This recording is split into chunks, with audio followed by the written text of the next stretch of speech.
مزید ویڈیوز دیکھنے کے لیے محمدی رونی قافلہ کے آفیشیل چینل کو سبسکرائب کریں اور بیل آئیکن کو پریس کریں۔ آپ کی ایک نگاہ اگر پاک رہے گی، سب سے جلد جو بندہ روحانیت میں ترقی کرتا ہے دو چیزوں کے اوپر، جس نے زبان پہ کنٹرول کر لیا اور جس نے اپنی آنکھ کو لگام دے لی،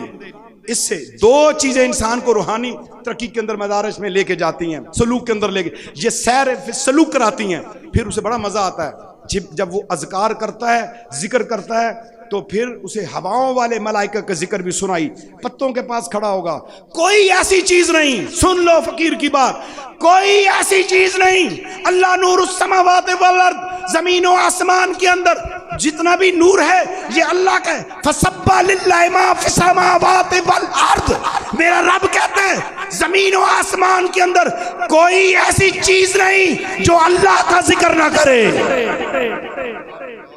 جب ہم اللہ کے ذکر سے غافل ہو جاتے ہیں، مصیبتیں، تکلیفیں، بیماریاں، پریشانیاں آتی ہیں۔ نماز پڑھو،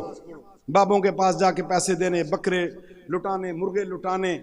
ہٹے کٹے لوگوں کو جا کے پیسے دیتے ہو، اسی کی جگہ پہ جو ہے نا کیا کرو، قرآن کی دعوت ہے وَاسْتَعِینُوا بِالصَّبْرِ وَالصَّلَاةِ۔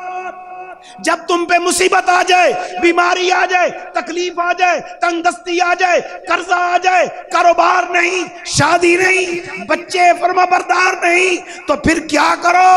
بالصبر والصلاۃ، صبر اختیار کرو اور نماز کو سہارا پکڑ لو، بس کام سیدھا ہو جائے گا۔ اور استغفار کثرت سے پڑھو، توبہ، استغفر اللہ، استغفر اللہ، استغفر اللہ۔